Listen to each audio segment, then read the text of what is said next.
আজকে কাতল মাছ বানাবো। কাতল মাছ সর্ষা কোকাম দিয়ে। এটা খুব ভালো খেতে। এই যে কোকাম পাওয়া যায়, দেখুন কোকামটা, এটা যে কোনো ডিপার্টমেন্টাল স্টোরে পাবে। এটা মহারাষ্ট্রিয়ানরা এটা মাছের মধ্যে দেয়।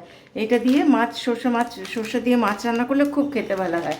আমি আগেই তেল বসিয়ে দিয়েছি আর মাছের লবণ হলুদ মাখিয়ে রেখে দিয়েছিলাম। এখন এই মাছটা একটু ভেজে নিচ্ছি। এই দেখুন,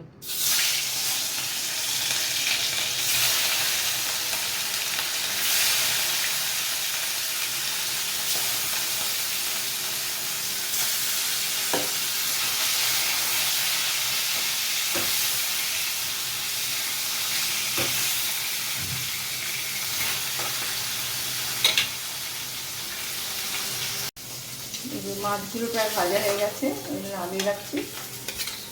কড়া না, অল্প ভাজা করলাম, খুব কড়া ভাজা করবেন না, তাহলে মাছের টেস্টটা নষ্ট হয়ে যায়। হালকা ভাজা। এখন কড়াই অল্প একটু তেল দেবো। তেল না হলে কম, মানে তেলটা কমে গেছে, অল্প একটু তেল দিলাম।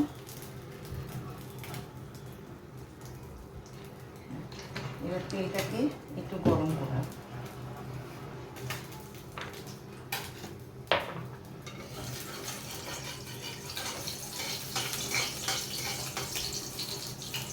গরম হচ্ছে, টাইম দিই একটু একটু ধোয়া হয়ে গেলে।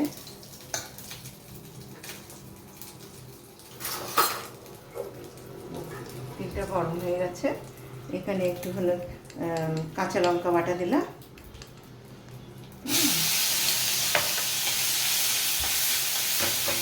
একটু লবণ দেবো। আপনারা আন্দাজ মতন দেবেন আপনাদের লবণটা। একটু হলুদ দিলাম,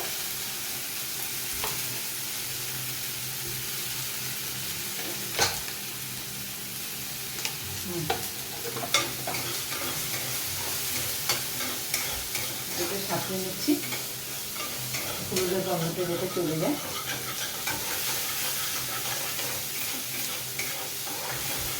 তেল ভাজতে আরম্ভ করে দিয়েছে। এখন আমি সর্ষেটা আছে, সানরাইজ গুঁড়ো মশলা, ওটা আগে থেকে ভিজিয়ে রেখে দিয়েছি, ওর জলটা এখানে দিয়ে দিচ্ছি। দেখুন,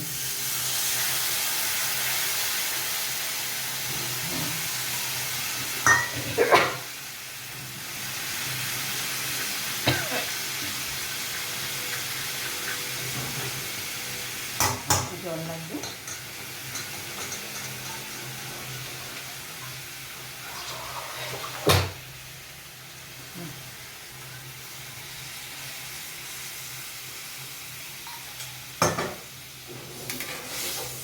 এর মধ্যে কোকাম আছে, যে কোকামের কথা বলেছিলাম, কিন্তু তেলটা কোকাম ঢেলে দিলাম।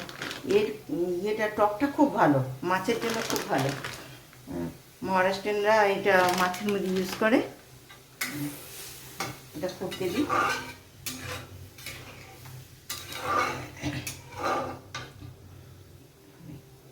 মাছটাকে ছেড়ে দিচ্ছি।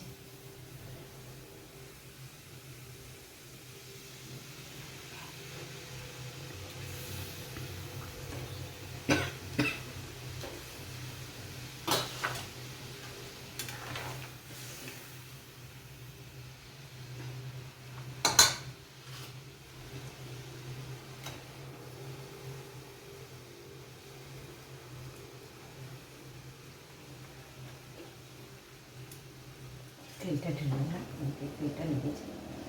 তেলটা নাড়াচাড়া করে একটুখানি ঢেকে রাখি, ঢেকে এটা ফুটতে দিই।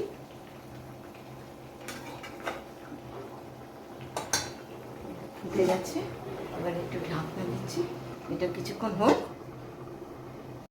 ঢাকনাটা খুলে দিচ্ছি, অল্প আছে, এটাকে বসিয়ে রেখেছিলাম। দেখুন উপর দিয়ে তেল ভাজতে শুরু করেছে, তার তার মানে আমার প্রিপারেশনটা হয়ে গেছে। এবার গ্যাসটা অফ করে দিই, বাসনে ঢেলে দিচ্ছি।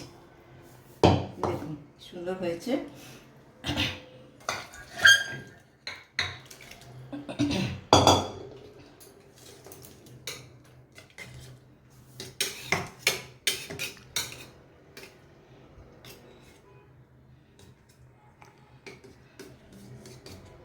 আপনারা এটা বানাবেন, খাবেন।